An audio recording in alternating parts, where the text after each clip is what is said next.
நமசிவாய. வரலட்சுமி விரதம்.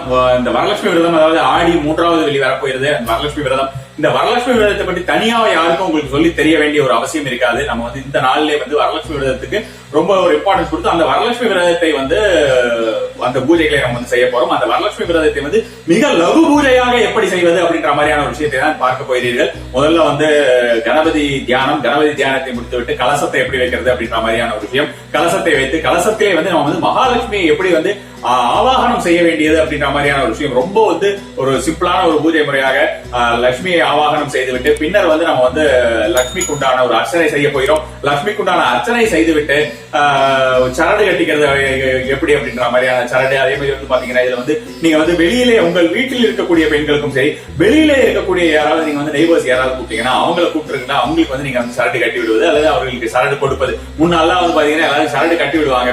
பக்கத்து வீட்டுல, அக்கம் பக்கத்து வீட்டுல எல்லாருமே ரொம்ப ஒரு சேர்ந்து இருந்தக்கூடிய ஒரு காலகட்டமாக இருந்தது. ஆனா இப்போ பார்த்தோம்னா அந்த மாதிரியான ஒரு சூழ்நிலை இல்ல. நம்ம அடுத்தவங்க கையை பிடிச்செல்லாம் இப்ப இருக்கக்கூடிய பர்டிகுலர் சூழ்நிலையில அந்த மாதிரியான ஒரு வாய்ப்புகளும் இல்லை. அப்போ இந்த சரடு கொடுப்பது அப்படின்றது குறைந்தபட்சம் ஒரு 5 பெண்களையாவது அழைத்து செய்வது, சின்ன குழந்தைகளையும் கூப்பிட்டு வளையல்கள் கொடுப்பது, மஞ்சள் கட்டை கொடுப்பது அப்படின்ற மாதிரியான விஷயங்கள் எல்லாமே ஒரு நல்ல ஒரு அற்புதமான ஒரு விஷயமாக இருக்கும் இந்த நாள்ல. அதே மாதிரி பாத்தீங்கன்னா தவறாமல் தாம்பூலம் கொடுங்கள். தாம்பூலம் கொடுக்கிறது நான் வெத்தலை பாக்கு, சுண்ணாம்பு கண்டிப்பா வச்சு கொடுங்கன்னு சொல்லிருக்கேன். அதே மாதிரி பாத்தீங்கன்னா உங்களுக்கு பழம் வைத்துக் கொடுங்கள். இதை ரொம்ப லகு பூஜை முறையாக தான் நம்ம செய்ய போகிறோம். ஆல்ரெடி பல காலங்களாக வரலட்சுமி விரத பூஜையை செய்து வருபவர்கள், அதாவது பாத்தீங்கன்னா உங்களுக்கு பூர்வாக பூஜை ஒரு மாதிரியான ஒரு விஷயங்கள், ஒரு அங்க பூஜை எல்லாமே செய்து, பாத பூஜை எல்லாமே செய்து செய்பவர்களுக்கான பதிவு அல்ல இது. இது இந்த மாதிரியான வரலட்சுமி பூஜை முறையவே செய்யாம இருக்கிறவங்களுக்கு, இது வரைக்கும் இந்த மாதிரி செய்தது கிடையாது, நான் இந்த வருஷத்துல செய்ய போறேன் அப்படின்னு நினைக்கக்கூடிய நபர்களுக்கான ஒரு விஷயமாக இதை பார்க்க போகிறோம். நார்மலா இருக்கிறவங்க சிம்பிளா இந்த தடவை ஆரம்பிக்கலாம். அடுத்த முறை, அடுத்த வருடம் ஒரு தெய்வ அனுகிரகம் இருந்தால் கண்டிப்பான முறையிலே உங்களுக்கு ரொம்ப டீடைல்டா, ரொம்ப ஒரு பெரிய பதிவாக ரொம்ப டீடைல்டா ஒவ்வொன்றும் எப்படி செய்யலாம் அப்படின்றது பார்க்கலாம். ஏன்னா இந்த ஒரு 1 இயர்க்குள்ள இன்னும் வெவ்வேறு பூஜை முறைகளை நம்ம பார்ப்போம். அப்பொழுது உங்களுக்கும் அது ரொம்ப ரொம்ப லகுவாக இருக்கும், சாதாரணமா செய்யறது கூட. அதனால நான் ஏற்கனவே சொல்வது போல் வழக்கமாக செய்து கொண்டு வருவதற்கு எல்லாமே தெரிந்த நபர்களுக்கான விஷயம் கிடையாது. புதிதாக பூஜை முறைகளை செய்ய ஆரம்பித்திருக்கக்கூடிய இப்ப இருக்கக்கூடிய ஃபாலோவர்ஸ்க்காக தான் இந்த ஒரு விஷயம். நீங்க ஆல்ரெடி வரலட்சுமி பூஜை செஞ்சிட்டு இருக்கிறவங்களா இருந்தால் உங்களுக்கு இந்த பதிவு பயன்படும் என்று சொல்ல முடியாது. அப்ப இந்த ஒரு விஷயத்தை பொறுத்த வரைக்கும் ஒரு கேள்வி இருக்கிறது. பொதுவாக இந்த வரலட்சுமி பூஜை முறையை திருமணமான பெண்கள் செய்வார்கள். சுமங்கலிகள் மட்டும் தான் செய்ய வேண்டுமா, கணவரை இழந்தவர்களோ ஒரு டிவோர்ஸ் ஆனவங்களோ செய்யக்கூடாதா அப்படின்ற மாதிரியான கேள்வி இருக்குது. அப்படி கிடையவே கிடையாது. தாராளமாக செய்யலாம். பெண்கள் அவர்களுக்கு கணவர் இல்லை என்றாலும் சரி, கணவரை பிரிந்திருந்தாலும் சரி, தாராளமாக வரலட்சுமி பூஜை செய்யலாம். அதனால எந்த தவறும் கிடையாது. இரண்டாவது விஷயம், வரலட்சுமி பூஜை 1 வருஷம் எடுத்துட்டா அதுக்கப்புறம் கடைசி வரைக்கும் அந்த வரலட்சுமி பூஜை செய்து கொண்டே இருக்க வேண்டும் அப்படின்ற மாதிரியான ஒரு விஷயம் இருக்கிறது. அதுல பாதியில விட்டுட்டா ஏதாவது ப்ராப்ளம் வருமா அப்படின்ற மாதிரியான ஒரு விஷயம் ஒரு சில பேருக்கு டவுட் இருக்கு. அந்த மாதிரியான ஒரு டவுட்டே உங்களுக்கு தேவை கிடையாது. ஆனால் நீங்கள் எப்பவுமே வருஷம் செய்யணும் அப்படின்ற மாதிரி, அதுக்குண்டான ஒரு பாக்கியம் உங்களுக்கு கிடைக்க வேண்டும் அப்படின்ற மாதிரியான ஒரு நினைப்பில் நீங்கள் இந்த விஷயத்தை ஆரம்பித்தீர்களானால் கண்டிப்பாக கடைசி வரைக்கும் இந்த கடவுளை நம்ம பூஜிக்கக்கூடிய ஒரு பாக்கியத்தை அந்த கடவுள் நமக்கு தந்தருவார். நாம இப்ப எப்படி பண்றது அப்படின்றது ரொம்ப சிம்பிளான முறையிலே பார்த்துக்குவோம். பூஜைக்கு தேவையான அனைத்து சாமான்களையும் எடுத்து வைத்துக் கொள்ளுங்கள். உங்களுக்கு தெரியும் பூஜைக்கு என்னெல்லாம் தேவை அப்படின்றது. பச்சை அரிசி வாங்கிக்கோங்க. பச்சை அரிசி வாங்கி வைத்துக் கொள்ளுங்கள். ஒரு இலை, வாழை இலையை போட்டுக் கொள்ளுங்கள். அதே மாதிரி ஒரு கலசம் எடுத்து வைத்துக் கொள்ளுங்க. இதே மாதிரியான ஒரு தேங்காய் எடுத்து வைத்துக் கொள்ளுங்கள். மகாலட்சுமி படம் இருந்தால் மகாலட்சுமி படம், பெருமாளோட இருந்தாலும் சரி, ரொம்ப நல்ல ஒரு விஷயம் தான், அதை எடுத்து வைத்துக் கொள்ளலாம். அதே மாதிரி பாத்தீங்கன்னா உங்களுக்கு கணபதியை பிடிப்பதற்கு மஞ்சள் எடுத்து வைத்துக் கொள்ள வேண்டும். கலசத்துல முதல்ல நான் ஏற்கனவே சொல்லியிருக்கேன். இப்போ இதுல போட்டுக்கிறது கலச பொடி மாதிரியான ஒரு விஷயங்கள் போட்டிருக்கோம். கலசத்துல நீங்க முக்கால் அளவு, அதாவது அந்த கழுத்தளவு நீங்க ஜலம் விட்டுலாம். கழுத்தளவு கொஞ்சம் கீழே, ஏன்னா உங்களுக்கு தேங்காய் இது சின்ன தேங்காய் இருந்தாலும் ரொம்ப உள்ள போயிடும். உங்களுக்கு அதுக்கு கலசத்துக்கு தேவையான அளவு தேங்காய் வாங்கிக் கொள்ளுங்கள்.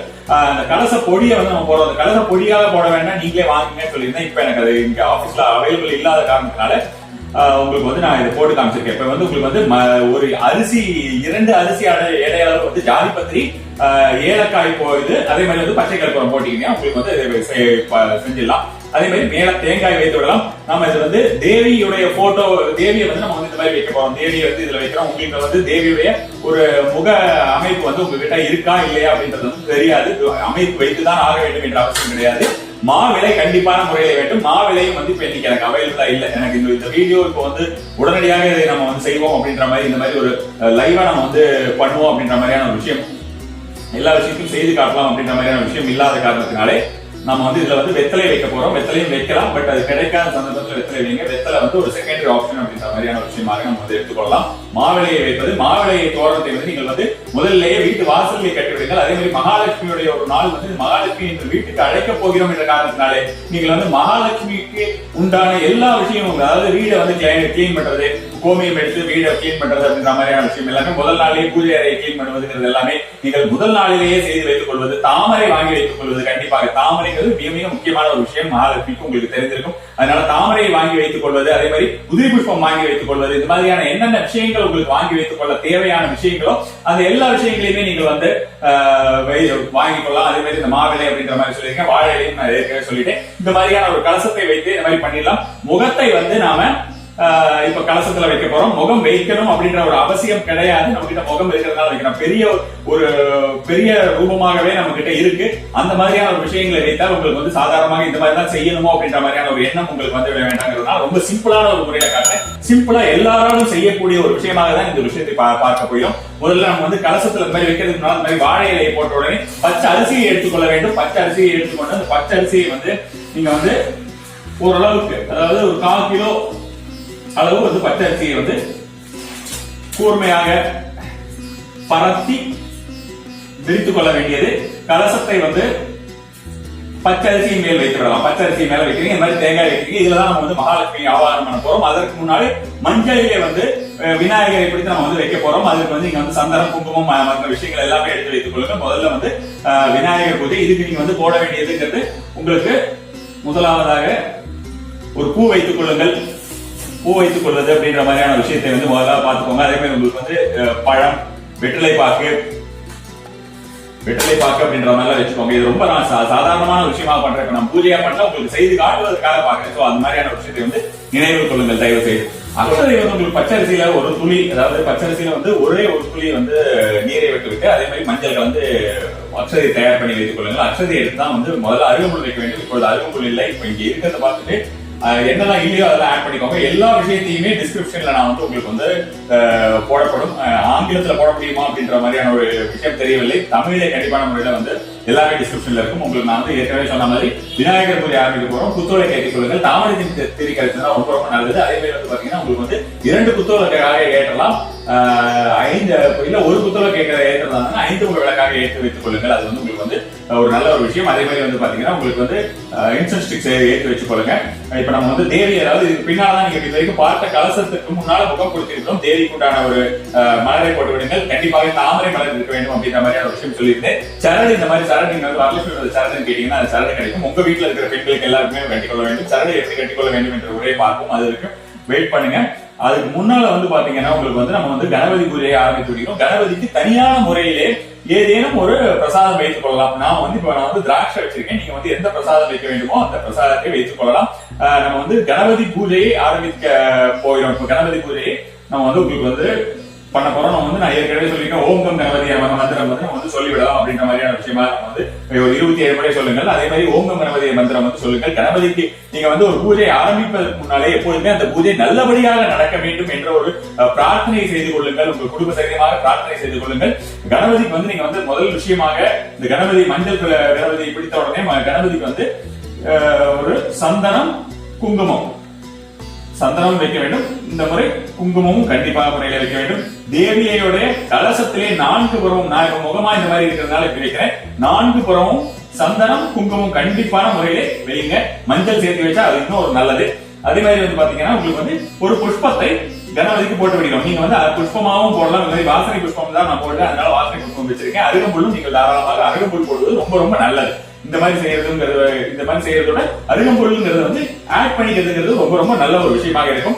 கணபதி பூஜையை பொறுத்த வரைக்கும் பாத்தீங்கன்னா கணபதி பூஜைக்கு இப்ப இந்த ஒரு முறை வந்து ஒரு 17-18 மந்திரங்கள் இருக்கிறது. அந்த மந்திரங்களை சொல்லி முதல்ல நம்ம வந்து கணபதி பூஜை செய்து விடுகிறோம். கணபதி பூஜை செய்து முடித்து விட்டு கணபதியை தனியாக நிவேதனம் செய்து விட்டு கணபதியை தனியாக எடுத்து வைத்து விட்டு பின்னர் மகாலட்சுமிக்கு நம்ம வந்து அஷ்டோத்தரநாமாவளி சொல்ல போறோம். அந்த மாதிரியான விஷயம். அதுக்கு முன்னால வந்து பார்த்தோம்னா மகாலட்சுமி இந்த கும்பத்திலே ஆவாகனம், அதாவது லட்சுமியை வந்து நம்ம வந்து ஒரு இனிஷியேட் பண்றோம்னு வச்சுக்கோங்களேன். உங்களுக்கு வந்து கடவுளை நம்ம வந்து இந்த ஒரு நீரிலே கொண்டு வர செய்கிறோம். அந்த நீரிலே கொண்டு வர செய்கிறது தான் கடைசியில் அந்த நீரை வந்து எல்லா தலையிலையும் வந்து யார் செய்கிறாரோ பூஜை செய்கிறாரோ அவர்கள் முதல் தலையில ஸ்பிரிங்கிள் பண்ணிட்டு அதுக்கப்புறம் மத்த இருக்கிறவங்களோட எல்லாரும் வீட்டுல இருக்கிறவங்களோட ஸ்பிரிங்கிள் பண்ணுங்க. யாராவது நெய்பர்ஸ் வந்திருந்தாங்கன்னா அவங்க தலையெல்லாம் வந்து ஸ்பிரிங்கிள் பண்ணிட்டு உங்க வீடு முழுக்க ஸ்பிரிங்கிள் பண்ணுங்க. ரொம்ப ரொம்ப நல்லது. லட்சுமி மகாலட்சுமி எல்லா இடத்துலயும் வந்து இருப்பது போல ஒரு விஷயம். இதை வந்து நீங்க வந்து செய்யலாம். இது வந்து மெயினா வந்து இந்த பூஜை வந்து பெண்கள் தான் செய்யணும், ஆண்கள் செய்யலாமா அப்படின்னு உங்களுக்கு நான் வந்து ஒரு விஷயமாக நான் வந்து சொல்லி உங்களுக்கு தெரிவிக்க வேண்டியது. வீட்டில் இருக்கக்கூடிய லட்சுமிகள் செய்ய வேண்டியது வரலட்சுமி விரதம். சோ இது வந்து விரதம் மாதிரியான ஒரு விஷயமும் அனுஷ்டிப்பது நல்லது. விரதம் மாதிரி அனுஷ்டிக்கிறது அப்படின்னு பார்த்தோம்னா உங்களுக்கு வந்து ஒருவேளை உணவு என்பது அப்படின்றது ஈவினிங் பூஜை பண்றது. அந்த வரலட்சுமி விரதத்துடைய கால நேரம் என்னன்றது நான் உங்களுக்கு வந்து சொல்றேன். உங்களுக்கு இந்த மாதிரியான ஒரு பூக்களை வைக்கும் போது கண்டிப்பான முறையில இந்த மாதிரி ஒரு விளக்கு வைக்கும் போது அதுக்கு ஒரு புஷ்பமும் வைத்து விடுங்க. அது அவசியம். இதெல்லாம் உங்களுக்கு தெரிஞ்சிருக்கும்னு நினைக்கிறேன். இப்போ வந்து கணபதி தியானம் அப்படின்னு பார்க்கும்போது ஓம் சுமுகாய நமஹ, ஓம் ஏகதந்தாய நமஹ, ஓம் கபிலாய நமஹ, ஓம் கஜகர்ணகாய நமஹ, ஓம் லம்போதராய நமஹ, ஓம் விகடாய நமஹ, ஓம் விக்னராஜாய நமஹ, ஓம் விநாயகாய நமஹ, ஓம் தூமகேதவே நமஹ, ஓம் கணாத்யக்ஷாய நமஹ, ஓம் பாலச்சந்திராய நமஹ, ஓம் கஜானனாய நமஹ, ஓம் வக்ரதுண்டாய நமஹ, ஓம் சூர்பகர்ணாய நமஹ, ஓம் ஏரம்பாய நமஹ, ஓம் ஸ்கந்த பூர்வஜாய நமஹ, ஓம் கணாதிபதயே நமः, ஓம் நானாவித வகைகள பத்திர புஷ்பாணி சமர்ப்பயாமி. இந்த பத்திர புஷ்பாணி சமர்ப்பயாமின்னு சொல்லும் போது நீங்க வந்து அருகம்புல் அல்லது வாசனை மலர்கள் போட்டுக்கலாம். அடுத்து வந்து நம்ம வந்து பார்த்தோம்னா நிவேதனம் செய்கிறோம்.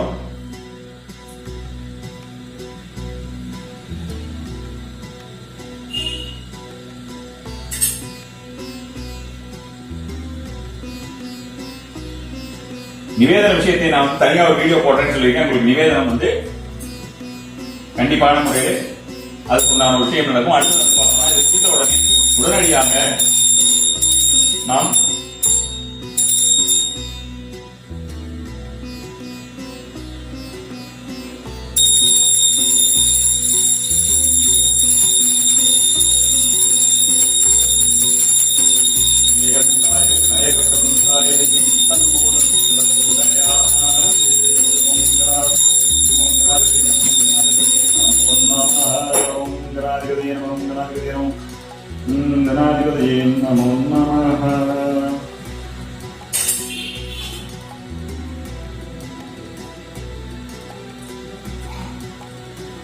நாம் வந்து தூபதீபம் காட்டி ஆகிவிட்டது. விநாயகருடைய பூஜையை செய்தாகிவிட்டது. அடுத்ததாக நம்ம வந்து செய்ய வேண்டியது விநாயகருக்காக நம்ம வந்து ஆல்ரெடி நிவேதனம் செய்து விட்டோம். நிவேதனத்தை தனியாக எடுத்து வைத்து விடுங்கள். விநாயகர் மஞ்சள் விநாயகரை வடக்கு நோக்கி, அதாவது எனக்கு இந்த பக்கம் வடக்கு, நான் வடக்கு நோக்கி நீத்தேன், வடக்கு நோக்கி ஒரு பூஜை. இதுக்கு வந்து தனியா ஒரு பிளேட் வச்சுக்கோங்க. இப்ப இந்த செய்யக்கூடிய ஒரு எதிர்பார்க்காத ஒரு விஷயமாக நம்ம வந்து இந்த விஷயத்தை உங்களுக்கு கொடுக்கிறோம். அதனால நான் வந்து அந்த மாதிரி ப்ரிப்பேர் பண்ண முடியாத ஒரு சூழ்நிலை. இன்னொன்று வந்து டைமிங்கிறது வந்து உங்களுக்கு வந்து அந்த மாதிரியான ஒரு சூழ்நிலை, இப்ப எந்த மாதிரியான சூழ்நிலை ஓடிக்கொண்டிருக்கிறது எங்களுக்கு தெரியும். அந்த மாதிரியான ஒரு காரணத்தால் சோ அப்ப நீங்க அதுக்கு தகுந்த மாதிரி உங்களுக்கு நீங்க எவ்வளவு ஒரு பெஸ்டா நீங்க செய்ய முடியுமோ அந்த மாதிரியான விஷயங்கள் செய்யலாம். அடுத்ததாக பார்த்தோம்னா ஒரு மகாலட்சுமியை ஆவாகனம் செய்ய வேண்டியது. மகாலட்சுமியை ஆவாகனம் செய்வதற்கு உங்களுக்கு தாமரை புஷ்பம் எல்லாம் வைத்துக் கொள்ளுங்கள். நான் வந்து இப்ப வந்து ரோஸ் பன்னீர் ரோஜா கிடைத்திருக்கிறது. அந்த பன்னீர் ரோஜா வைக்கிறேன். மகாலட்சுமி ஆவாகனம் அப்படின்ற மாதிரியான ஒரு விஷயமாக செய்யும் போது நம்ம வந்து மகாலட்சுமியை தியானித்துக் கொள்ளுங்கள். கைகளை இருங்க, இரண்டு கைகளையும் கூப்பிக் கொண்டு சர்வமங்கல மாங்கல்யே விஷ்ணு வசஸ்தால லயே ஆவாஹயாமி தேவி துவாம் அபீஷ்ட பலதா பவ அஸ்மின் கலசே ஸ்ரீ வரலட்சுமி ஆவாஹயாமி. ஆவாகனம் செய்து விடுகிறோம் நம்ம. அதாவது இப்ப வந்து மகாலட்சுமியை வந்து நம்ம வந்து கலசத்தில் வந்து விட்டார்கள் என்று நாம் வந்து தியானித்துக் கொள்கிறோம். இது வந்து பிரார்த்தனை ரொம்ப ரொம்ப முக்கியம். ஏன்னா பிரார்த்தனையை பேஸ் பண்ணி தான் இந்த ஒரு லகு பூஜையே இருக்கிறது. பிரார்த்தனை வந்து நம்ம எந்த அளவுக்கு நம்ம வந்து கடவுளை போற்றுகிறோமோ அந்த போற்றுவதும் பிரார்த்தனையும் தான் இருக்கிறது. அதாவது எந்த ஒரு மந்திரங்கள் ஆகட்டும், இந்த மந்திரங்களோட அர்த்தங்கள் எல்லாம் எடுத்து பார்த்தீர்கள் என்றால் சரி, எந்த மந்திரமாகட்டும், ஒண்ணு எனக்கு கொடு என்று கேட்கிறதாக இருக்கும், அல்லது நீ இப்பேற்பட்ட ஒரு நபர், நீ வந்து இவ்வளவு வீரியம் பொருந்தியவள், இவ்வளவு அழகு பொருந்தியவள், இவ்வளவு ஒரு ஞானம் பொருந்தியவள், எல்லா விஷயத்தையும் சாதிக்கக்கூடியவள், என்னையும் காப்பாற்று அப்படின்ற மாதிரியான விஷயங்கள் தான் எல்லா மந்திரங்களுமே இருக்கும். சோ அப்ப அதே நம்ம வந்து ஒரு நமக்கு வந்து சொல்ல முடியாத ஒரு மொழியில் இருக்கிறத வந்து நம்ம வந்து தமிழில் சொல்ல முடியவற்றை நம்ம வந்து சொல்லுகிறோம். அடுத்தா வந்து எந்த அளவுக்கு நம்ம வந்து பிரார்த்தனையாக அதை மனதில் பிரார்த்தித்துக் கொள்கிறோமோ அந்த அளவுக்கு தேவி வந்து இந்த இடத்தில் கண்டிப்பான முறையிலே வீட்டில் இருப்பார் என்பதுதான் நம்ம வந்து கண்டிப்பாக நம்ம தெரிந்து கொள்வது. அஷ்டோத்திர சதநாமாவளி, அதாவது பாத்தீங்கன்னா உங்களுக்கு வந்து 108 அர்ச்சனையை வந்து மகாலட்சுமிக்கு அர்ச்சனை செய்ய போகிறோம். அதே மாதிரி வந்து அர்ச்சனை செய்து முடித்தவுடன் மகாலட்சுமியுடைய ஒரு ஸ்தோத்திரத்தையும் நம்ம சொல்ல போறோம். இந்த ஒரு விஷயங்களும் உங்களுக்கு வந்து டிஸ்கிரிப்ஷன்ல இருக்கும். அதாவது வந்து பாத்தீங்கன்னா மகாலட்சுமியுடைய அஷ்டகம், மகாலட்சுமியுடைய அஷ்டகம் நம்ம வந்து சொல்ல போயிடும். இந்த முதல்ல வந்து இந்த 108 நீங்க வந்து போட்டுக்கொண்டு விட்டதாக நீங்கள் நினைத்துக் கொள்ளலாம். அடுத்தது வந்து பாத்தீங்கன்னா உங்களுக்கு வந்து மகாலட்சுமியுடைய அஷ்டகத்தையும் வந்து பாடலாம். மகாலட்சுமிக்கு வந்து பாத்தீங்கன்னா உங்களுக்கு பாட்டே இருக்கு. உங்களுக்கு இந்த வரலட்சுமி பூஜையை பொறுத்த வரைக்கும் வந்து லட்சுமி ராரா என்டிகி அப்படின்னு சொல்லிட்டு உங்களுக்கு வந்து ஒரு அழகான ஒரு தெலுங்கு பாட்டே இருக்கிறது. ரொம்ப நன்றா இருக்கும். அது வந்து உங்களுக்கு வந்து அதை நீங்கள் வந்து பாடாம இருந்ததுனா கூட நீங்க பாடலாம். அதாவது இதை வந்து ஒரு கொண்டாட்டமாக செய்யுங்கள்.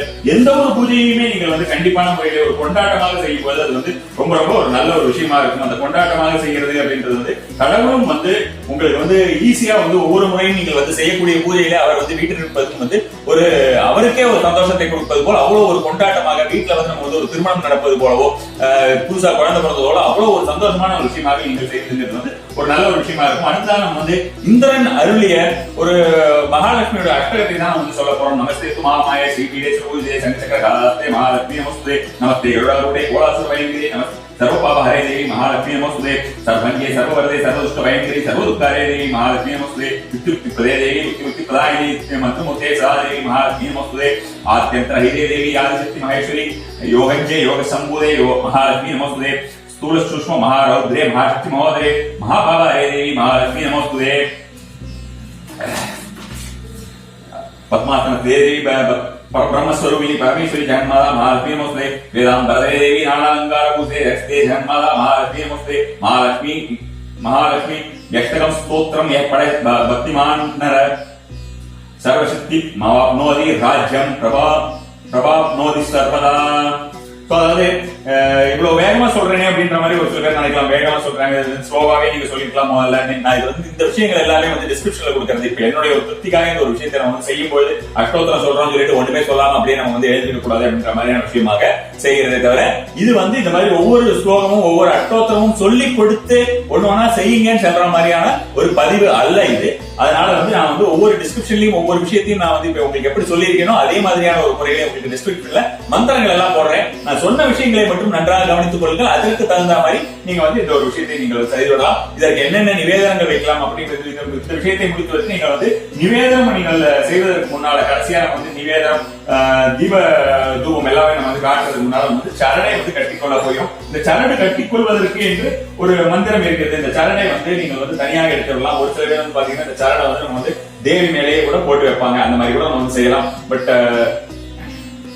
தேவி மேலே கூட நீங்க வந்து சரணை போட்டுவிட்டு ஒரு நல்ல பிரார்த்தனை செய்து கொண்டு, அதாவது முதல்ல நம்ம வந்து அஷ்டோத்திர கணபதி பூஜை செய்து விட்டோம். கணபதி பூஜைக்கு வந்து நம்ம வந்து நிவேதனம் செய்து தனியா எடுத்து வைத்து விட்டாச்சு.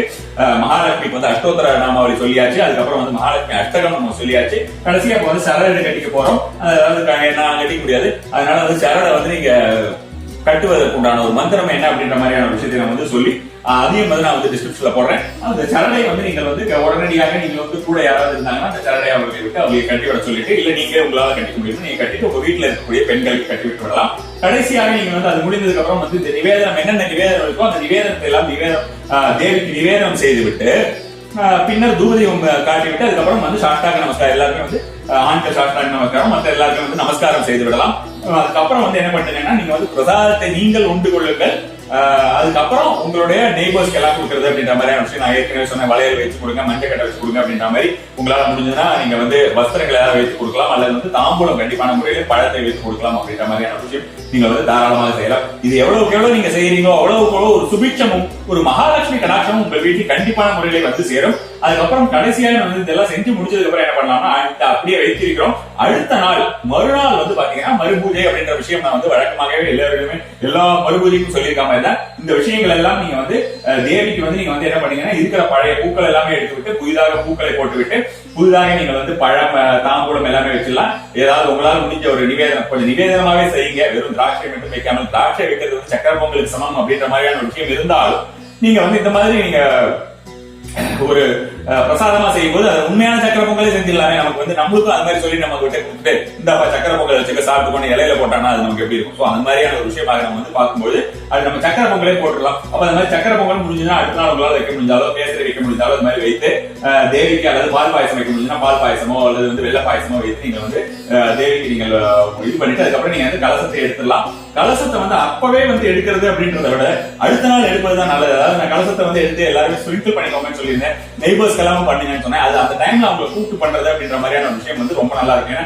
உடனே அந்த யதாஸ்தானம் அப்படின்றது செய்யறது அப்படின்றத விட ஒரு நாள் விட்டு விட்டு மறுநாள் அதை செய்யறது அப்படின்றது எல்லா இடத்தையும் வீட்டுல ஸ்பிரிங்கிள் பண்ணிக்கிறது அப்படின்ற மாதிரியான ஒரு விஷயம் வந்து ரொம்ப ஒரு நல்ல ஒரு விஷயமா இருக்கும். அந்த மாதிரி ஏழை பண்றது அப்படிம்பாங்க, அந்த மாதிரியான ஒரு விஷயமாக நம்ம வந்து தேவையை நம்ம செய்யறதுன்றது மறுநாள் செய்யலாம். அந்த அரிசியை தாராளமாக எடுத்து நம்ம வீட்டுக்கு நம்ம உங்களோட வீட்டுல இருக்கக்கூடிய அரிசியில போட்டுக்கலாம், எந்த ஒரு குறையும் கிடையாது. தாராளமா அந்த அரிசியை நம்ம போட்டுக்கலாம். அதுல வந்து நீங்க வந்து வேற ஏதாவது இருந்ததுன்னா அதை நீங்க கிளீன் பண்ணிட்டு அந்த அரிசியை தாராளமாக உபயோகிக்கலாம். அல்லது அந்த அரிசியவே நீங்க வந்து வேற யாருக்காவது கொடுக்கணும். என்ன பொறுத்த வரைக்கும் நீங்க வேற யாருக்காவது கொடுக்கறத விட இந்த அரிசியை நீங்கள் உபயோகிப்பது உங்களுக்கு எல்லாவித நன்மையும் கொடுக்கக்கூடிய ஒரு விஷயமா இருக்கும். வழக்கம் போல நீங்க வந்து இந்த வாட்டர்லாம் நான் சொல்லியிருந்தேன், மிச்சம் இருக்கிற வாட்டர் நீங்க வந்து உங்களுக்கு குளிக்கிறதுக்கு எதுக்காக நீங்க யூஸ் பண்ணிக்கலாம்.